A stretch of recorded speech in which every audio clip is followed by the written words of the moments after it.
اللهم صل على سيدنا ومولانا محمد وبارك وسلم صلاۃ والسلام علیک یا رسول اللہ صلی اللہ علیہ وسلم۔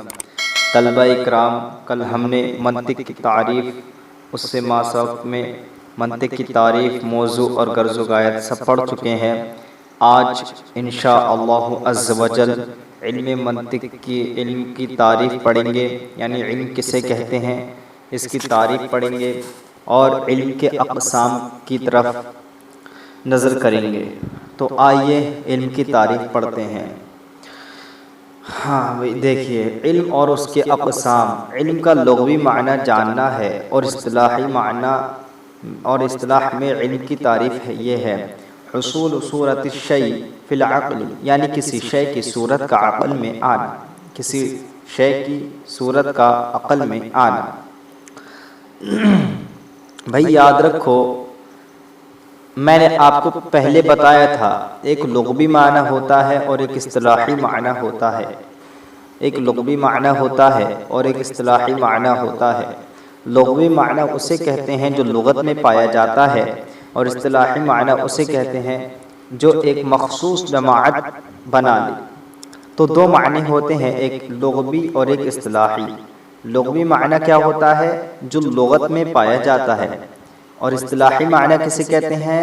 جسے ایک مخصوص جماعت بنا لے۔ بھائی دیکھو، لغوی معنی مثلا ہم نے اسم کو دیکھا تو اسم کا معنی ہم نے لغت میں پایا بلندی کے، لیکن جب ہم نے اسی کو اصطلاح میں دیکھا، نحویوں کے اصطلاح میں دیکھا، تو نحویوں نے اس کا معنی کیا کہ اسم وہ ہے جو تینوں زمانوں میں سے کسی کے ساتھ ملا ہوا نہ ہو اور اپنے معنی پر خود دلالت کرے۔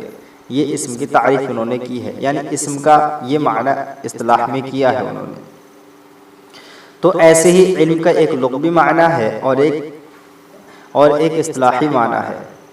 لغوی معنی علم کا آتا ہے جاننا، جاننا، جاننا، جاننا۔ بھئی کسی چیز کو جاننا، مثلا ہم نے کسی چیز کو جاننے، اس کو علم کہتے ہیں لغت میں، اور اس کی تعریف اصطلاح میں یہ ہوتی ہے کہ کسی شے کی صورت کا حاصل ہو جانا عقل میں، کسی شے کی صورت کا حاصل ہو جانا عقل میں۔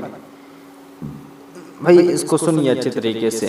مثال کے طور پر ہم نے اعلیٰ حضرت کی درگاہ دیکھی ہے، ہم نے اعلیٰ حضرت کی درگاہ دیکھی ہے، تو اعلیٰ حضرت کی درگاہ ہم نے دیکھی ہے تو ہمارے ذہن میں اس کی صورت آ جائے گی۔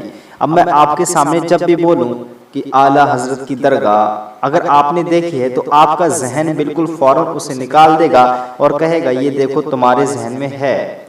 اب ایسے ہی ہم نے اگر تاج محل دیکھا ہے تو تاج محل کی صورت ویسے ہی ہمارے ذہن سے نکلے گی اور کہیں گے دیکھو یہ تاج محل ہے۔ یعنی جس صورت کو بھی ہم نے پہلے دیکھ چکے ہیں وہ ہمارے ذہن میں جا کر محفوظ ہو جاتی ہے، حاصل ہو جاتی ہے، ہماری عقل میں جا کر کے اس کی صورت ڈگمگانے لگتی ہے۔ تو اس کو کہتے ہیں حصول صورت الشیء فی العقل، یعنی شے کی صورت کا عقل میں حاصل ہو جانا۔ تو علم کی تعریف اصطلاح میں کیا ہوئی کہ کسی شے کی صورت کا عقل میں آ جانا۔ بھئی اچھے سے یاد رکھ لو تاکہ آپ کو سمجھ میں آ جائے۔ بھئی ہم نے مثال کے طور پر ایک ہمارا دوست ہے زید، ہم نے زید کو دیکھا ہے، اس کی باتیں سنتے ہیں، اس کا پورا حلیہ ہمارے ذہن میں ہے۔ اب کوئی شخص آیا اور آپ کے پاس آنے کے بعد کہا بھائی زید کا گھر کہاں ہے، زید کا گھر کہاں ہے؟ اب ہمارے سامنے بالکل فوراً زید کی ہو وہی صورت جو ہمارے ذہن میں ڈگمگا رہی ہے، ذہن میں ظاہر ہے، وہ فوراً نکلے گی اور کہے گا اچھا وہ زید جو میرا دوست ہے، جو گھر کے قریب میں رہتا ہے، سارا پتہ اس کا نکل آئے گا اور آپ کہہ دیں گے زید یہاں پر رہتا ہے۔ تو دیکھیں بھئی آپ اس کو جانتے ہیں، آپ اس کو جانتے ہیں، اسی وجہ سے اس کی صورت آپ کے ذہن میں ہے۔ جیسی میں نے کہا آپ کو سمجھ میں آ گیا۔ آپ پنکھا کو جانتے ہیں، پنکھا کسے کہتے ہیں؟ آپ کے دماغ میں، آپ کے عقل میں، آپ کے ذہن میں اس کی صورت چھپی ہوئی ہے، یعنی آپ کے ذہن میں اس کی صورت بنی ہوئی ہے کہ پنکھا کسے کہتے ہیں، جس کے 3 پر ہوتے ہیں اور ایک موٹر ہوتی ہے، آپ سے کوئی کہتا ہے بے پنکھا لاؤ، آپ کا ذہن بالکل فوراً سمجھ جاتا ہے اچھا پنکھا اسے کہتے ہیں کیونکہ پنکھا تو میں نے دیکھا ہے بھائی، بات ہماری۔ تو کسی بھی شے کی صورت کا، کوئی بھی دنیا کی شے لے لیجیے، اگر آپ کو پتا ہے تو آپ کی صورت بالکل فوراً سمجھ میں آ جائے گی۔ میں آپ سے کہتا ہوں بھائی مثلا ساؤتھ افریقہ ایک دیش کا نام ہے، ساؤتھ افریقہ، اگر آپ کو پتا ہوگا تو فوراً اگر آپ نے اس کے ایک ایک ذرے کو دیکھا ہوگا تو فوراً آپ سمجھ جائیں گے اچھا ساؤتھ افریقہ جہاں پر ایسی گلیاں ہیں، جہاں پر ایسے روڈ ہیں، جہاں پر ایسے محل بنے ہوئے ہیں، جہاں پر ایسے گھر بنے ہوئے ہیں، جہاں پر گاڑیاں ایسی چلتی ہیں، جہاں پر دکانیں ایسی ہیں، آپ نے جو جو دیکھا ہے وہاں پر ساؤتھ افریقہ میں سب کچھ سمجھ جائیں گے۔ لیکن اگر آپ نے نہیں دیکھا ہے تو کوئی بھی صورت آپ کے ذہن میں نہیں آئے گی، آپ خالی اس کا نام تو سن لیں گے لیکن آپ میں اس کی کوئی بھی صورت نہیں آئے گی کیونکہ آپ نے کبھی اس کو دیکھا ہی نہیں ہے۔ تو جس صورت کو ہم دیکھ لیتے ہیں وہ ہمارے ذہن میں آ جاتی ہے، لیکن اگر ہم نے کسی کو نہیں دیکھا ہوتا ہے تو ہم لاکھ کوشش کر لیں لیکن ہم پھر بھی اس صورت کو اپنے ذہن میں نہیں لا سکتے ہیں۔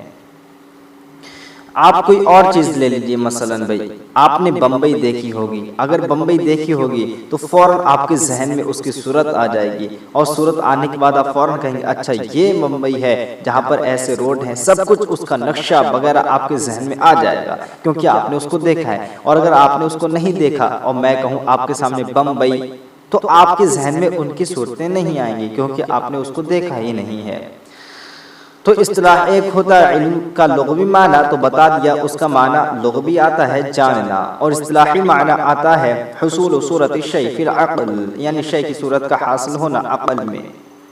تو آپ نے دو چیزیں پڑھ لی، یعنی علم کا ایک لغوی معنی پڑھ لیا اور ایک اصطلاحی معنی پڑھ لیا، آپ کو اچھے سے سمجھ میں آنا چاہیے۔ آگے بتا رہے اعلیٰ حضرت امام اہل سنت مجدد دین و ملت حضرت علامہ مولانا امام احمد رضا خان علیہ رحمت الرحمن نے علم کی تعریفیوں بیان فرمائی ہے۔ علم وہ نور ہے کہ جو شے اس کے دائرے میں آ گئی منکشف ہو گئی، یعنی علم وہ نور ہے جو شے اس کے دائرے میں آ گئی منکشف یعنی ظاہر ہو گئی اور جس سے متعلق ہو گیا اس کی صورت ہمارے ذہن میں مرتسم یعنی نقش ہو گئی۔ تو اعلیٰ حضرت علیہ الرحمہ ارشاد فرماتے ہیں کہ علم ایک نور ہے۔ علم کیا ہے؟ ایک نور ہے، علم ایک نور ہے۔ اب جو شے بھی اس کے دائرے میں آئے گی وہ منکشف ہو جائے گی یعنی ظاہر ہو جائے گی۔ بھئی مثال کے طور پر آپ کے پاس ایک شیشہ ہے، ایک آئینہ ہے، آپ نے اس شیشے کو اپنے پاس رکھا، اب اگر اس کے پاس کوئی بھی جانور گزرے گا تو اس کی صورت اس میں آ جائے گی، کوئی بھی آدمی گزرے گا تو اس کی صورت اس میں آ جائے گی، کوئی بھی بچہ گزرے گا اس کی صورت اس میں آ جائے گی، کوئی بھی کچھ بھی گزرے تو جیسے گزرے گا ویسے ہی اس کے دائرے میں اگر آ گئی تو وہ ظاہر ہو جائے گی، بالکل فوراً دکھنے لگے گی اس میں۔ اور جو اس سے متعلق ہو گیا تو اس کی صورت پھر ہمارے ذہن میں بھی آ جائے گی۔ مثلا شیشے میں ہم نے دیکھا، شیشے میں ایک جانور آ گیا تو جانور جیسے ہی شیشے میں آئے گا تو شیشے میں وہ دکھنے لگے گا فوراً، اور اس کی جو دکھا ہے شیشے میں وہ ہمارے ذہن میں بھی مرتسم ہو جائے گا، چھپ جائے گا، نقش ہو جائے گا۔ بات نہیں سمجھ میں آئی والی، پھر سے سنیں۔ علم وہ نور ہے، بھئی دیکھیے علم ایک نور ہے، نور ہے، نور ہے۔ ایک علم کیا ہے؟ یہ علم کیا ہے؟ نور ہے۔ اگر اس کے دائرے میں کوئی چیز آتی ہے تو وہ ظاہر ہو جاتی ہے۔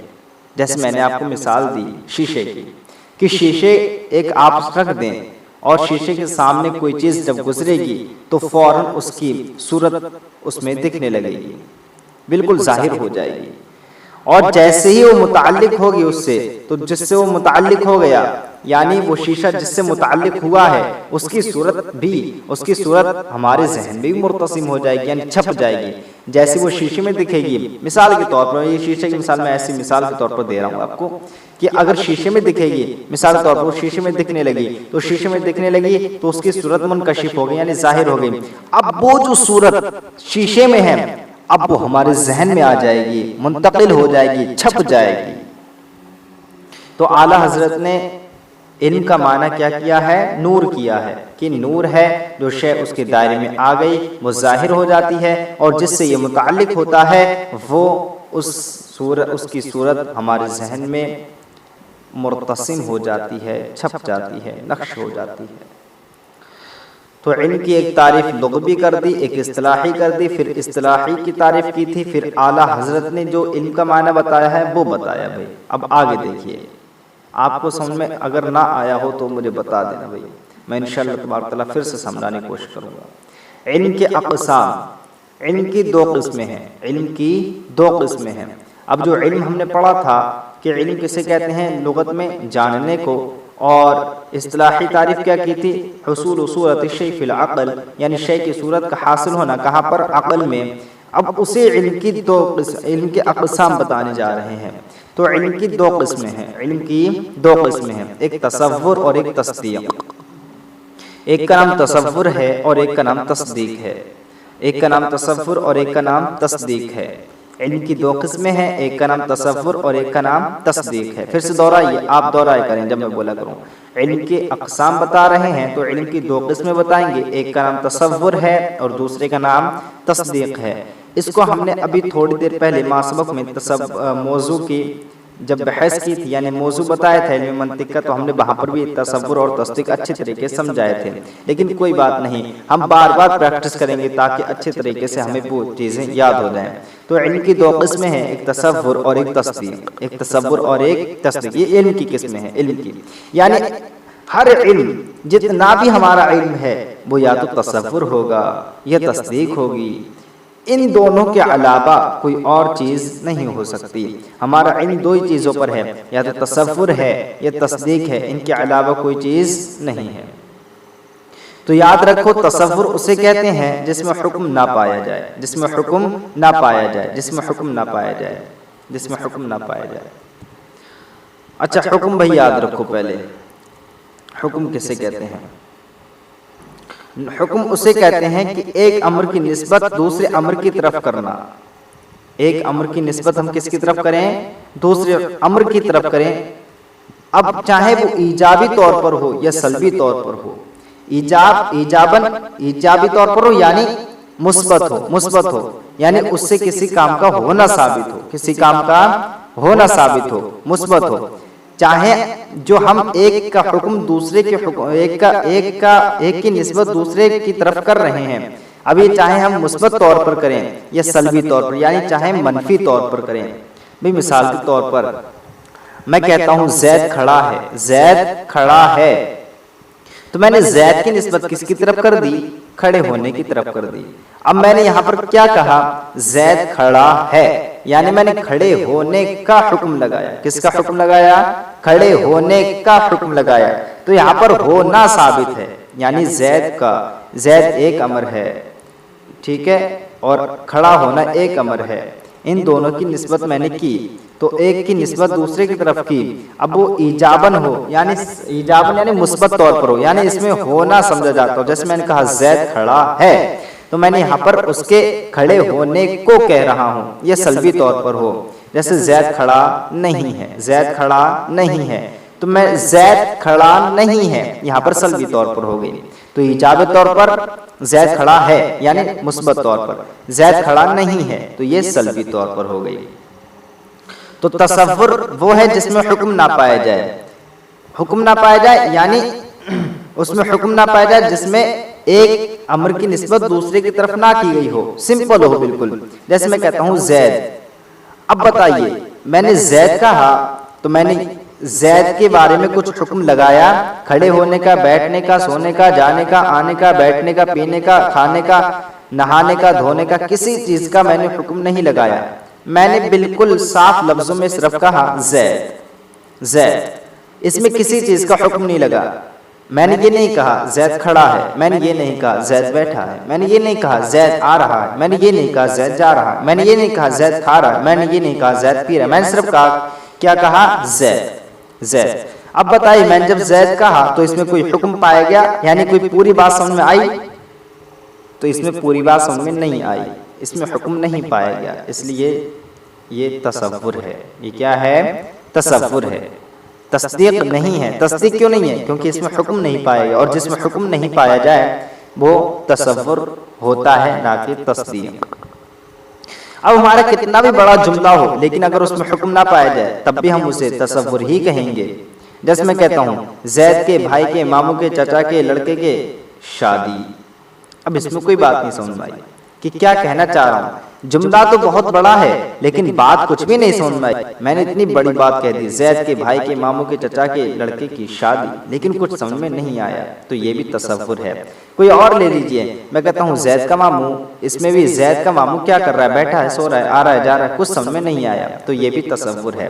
تو جس میں پوری بات یعنی جس میں حکم نہ پایا جائے، جس میں پوری بات نہ پائی جائے تو اسے کیا کہیں گے، تصور کہیں گے. اور جس میں پوری بات پائی جائے اسے کیا کہیں گے، تصدیق کہیں گے. یعنی جس میں حکم پایا جائے. اب دیکھیے میں کہتا ہوں زید کھڑا ہے، زید کھڑا ہے، تو یہاں پر حکم پائے گا کیونکہ میں نے زید پر کس چیز کا حکم لگایا، کھڑے ہونے کا. یا زید کھڑا نہیں ہے تو میں نے زید پر کس چیز کا حکم لگایا، کھڑے نہ ہونے کا. ابھی لگایا کھڑے ہونے کا تو یہ ایجابی طور پر ہو گئی. اور اب لگا رہا ہوں زید کھڑا نہیں ہے تو یہ سلبی طور پر ہو گئی. زید کھڑا ہے تو یہ ایجابی طور پر، یعنی کیونکہ اس میں مثبت ہے، اس میں ہونا پایا جا رہا ہے کسی چیز کا.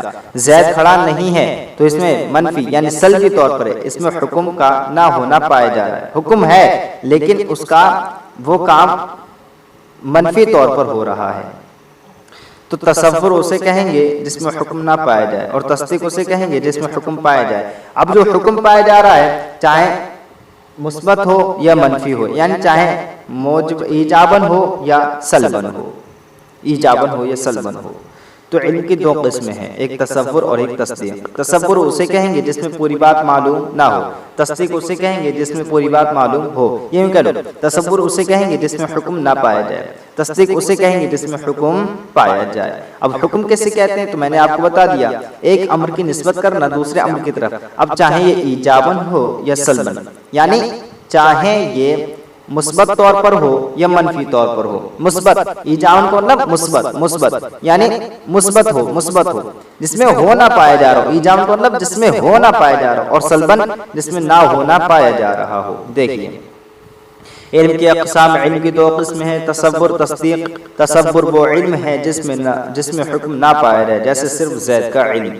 تصدیق وہ علم ہے جس میں حکم پایا جائے، جیسے زید کھڑا ہے یا زید کھڑا نہیں ہے. حکم کی تعریف، نسبت امر الی امر آخر ایجابا او سلبا. ایک شے دوسرے کی طرف، ایک شے کی دوسرے کی طرف نسبت کرنا. اب وہ چاہیں خواہ وہ نسبت ایجابی ہو یا سلبی. اگر ایجابی سلبی سمجھ میں نہیں آتا ہو تو اچھے سے پھر سے یاد رکھ لو. ایجابن کا مطلب ہوتا ہے مثبت، یعنی جس میں ہونا پایا جائے. جیسے میں کہتا ہوں زید کھڑا ہے، زید بیٹھا ہے، زید آ رہا ہے، زید جا رہا ہے، زید سو رہا ہے، تو ان سب مثالوں میں کسی کام کے ہونے پر بتا رہا ہوں. اور اگر سلبی یعنی سلبی کا مطلب منفی ہو، جیسے میں کہتا ہوں زید نہیں کھڑا ہے، زید نہیں بیٹھا ہے، زید نہیں سو رہا ہے، زید نہیں آ رہا ہے، تو یہ سب سلبی ہیں کیونکہ اس میں کسی کام کا نہ ہونا پایا جا رہا ہے. تو نسبت ایک امر کی دوسرے امر کی طرف نسبت کرنا، چاہے وہ ایجابی ہو یا سلبی. جیسے زید عاقل، زید عقل مند ہے، او زید لیس بعاقل، اور زید عاقل نہیں ہے. ہم نسبت ایجابی بتا رہے ہیں. ایک چیز کو دوسری چیز کے لیے ثابت کرنا، جیسے زید کھڑا ہے، اس مثال میں کھڑے ہونے کو زید کے لیے ثابت کیا گیا ہے. تو ایجابی میں نے آپ کو بتا دیا کسی چیز کو ثابت کرنا، جیسے میں کہتا ہوں کھڑا ہے، بیٹھا ہے، سو رہا ہے، آ رہا ہے، پی رہا ہے، تو ان سب میں نے آپ کو کسی کام کے ہونے پر دلالت کی، نہ ہونے پر نہیں، ہونے پر. تو اس کا نام ہے ایجابی. تو بتا رہے ہیں، خود بتا رہے ہیں، ایک چیز کو دوسری چیز کے لیے ثابت کرنا، جیسے زید کھڑا ہے، اس مثال میں کھڑے ہونے کے لیے زید کے لیے ثابت کیا گیا ہے. نسبت سلبی میں نے آپ کو بتا دی، یعنی ایک چیز کی دوسری چیز کی طرف نسبت کریں. اچھا سلبی کو مطلب منفی، یعنی جس میں نفی کی گئی ہو، جیسے میں کہتا ہوں زید نہیں کھا رہا ہے، زید نہیں پی رہا ہے، زید نہیں سو رہا ہے، زید نہیں آ رہا ہے، زید نہیں مار رہا ہے، زید نہیں دوڑ رہا ہے. تو ان سب مثال میں آپ نے دیکھا کہ سب میں نے سلبی یعنی منفی کی ہے، یعنی کسی کام کے نہ ہونے کے لیے ثابت کیا ہے. دیکھیں ایک چیز کی دوسری چیز کی نفی کرنا، جیسے زید کھڑا نہیں ہے، اس مثال میں کھڑا ہونے کی زید سے نفی کی گئی ہے. وضاحت، صرف زید کا علم تصور ہے. آپ کو پہلی بتا دیا، یہاں پر اب سب چیزوں کی وضاحت کریں گے. آپ خالی زید کہیں گے تو پوری بات سمجھ نہیں آئی، اس لیے تصور ہے۔ اور جب اس کی طرف کھڑے ہونے یا نہ ہونے کی نسبت کی جائے، جیسے زید کھڑا ہے یا زید کھڑا نہیں، تو اسے تصدیق کہیں گے۔ اب اگر اس میں کھڑے ہونے یا نہ ہونے کی نسبت کر دی جائے، یعنی اس میں حکم پا لیا جائے، تو اس سے کیا کہیں گے؟ تصدیق کہیں گے۔ اگر نہ پایا جائے، خالی زید کہیں، تو یہ تصور، اور اگر اس میں حکم پا لیا جائے تو اسے کیا کہیں گے؟ تصدیق۔ نیز زید اور قیام کے درمیان جو نسبت یعنی تعلق ہے اسے حکم کہتے ہیں۔ اب زید اور قیام کے درمیان، زید اور کھڑے ہونے کے درمیان، قیام کے درمیان جو نسبت ہے یعنی تعلق ہے اسے حکم کہتے ہیں۔ میں نے آپ کو بتایا کہ زید اور قیام کے درمیان، زید قائم، تو زید اور قائمون کے درمیان جو نسبت پائی جا رہی ہے اس کا نام کیا ہے؟ حکم ہے۔ جیسے زید کھڑا ہے تو یہ ایک زید لفظ ہے اور ایک کھڑا لفظ ہے، تو ان جو دونوں کو جب جوڑا تو ان میں ایک حکم پایا گیا کھڑے ہونے کا، ہونے کا، بات سمجھ آ رہی ہے؟ کھڑے ہونے کا حکم پایا گیا تو اسے کہتے ہیں حکم۔ سوال نمبر 1، اگر نہ سمجھ میں آیا تو مجھے کامنٹ کر کے بتا دینا، انشاءاللہ اچھے طریقے سے سمجھا دوں گا۔ سوال نمبر 1، علم کی تعریف اور اقسام تحریر کریں۔ علم کی تعریف، تو علم کی تعریف نے کیا پڑھی تھی؟ حصول صورت الشیء فی العقل، یعنی شے کی صورت کا عقل میں حاصل ہونا۔ اور اقسام کتنی ہیں اس کی؟ 2 قسمیں ہیں، ایک علم، ایک تصور اور ایک تصدیق۔ سوال نمبر 2، حکم کی تعریف کریں، نیز اس میں مذکور نسبت ایجابی اور نسبت سلبی کی وضاحت کریں۔ تو حکم کی تعریف کیا تھی؟ نسبت امر الی امر ایجابا او سلبا، یعنی ایک امر کی نسبت کرنا دوسرے امر کی طرف، اب وہ چاہے ایجابی طور پر ہو یا سلبی طور پر ہو، سلبی طور پر ہو، تو یہ حکم کی تعریف ہو گئی بھائی۔ اور نسبت ایجابی کیسے کہیں گے؟ تو نسبت ایجابی آپ کو بتایا تھا کہ نسبت ایجابی جس میں کسی کام کے ثابت ہونے کو بتایا گیا ہو، یعنی ایک چیز کو دوسری چیز کے لیے ثابت کیا گیا ہو۔ جیسے میں کہتا ہوں زید کھڑا ہے تو میں نے زید کے بارے میں کھڑے ہونے کو ثابت کیا ہے۔ اب میں کہتا ہوں زید نہیں کھڑا ہے تو زید کے کھڑے نہ ہونے کو ثابت کیا ہے۔ تو نسبت ایجابی جس میں اثبات پایا جائے اور نسبت سلبی جس میں نفی پائی جائے، بھائی یاد رکھنا، اچھے سے یاد کر لینا، اور ہمارے چینل کو سبسکرائب کرنا تاکہ آپ کے پاس روزانہ ہماری ویڈیو آتی رہے اور آپ اس سے فائدہ اٹھا سکیں۔ اللہ تبارک تعالیٰ سے دعا ہے کہ ہم سب کو صحیح طریقے سے علم دین سیکھنے سکھانے کی توفیق عطا فرمائے۔ صلی اللہ علیہ النبی، صلی اللہ علیہ الحبیب، صلی اللہ علیہ وسلم۔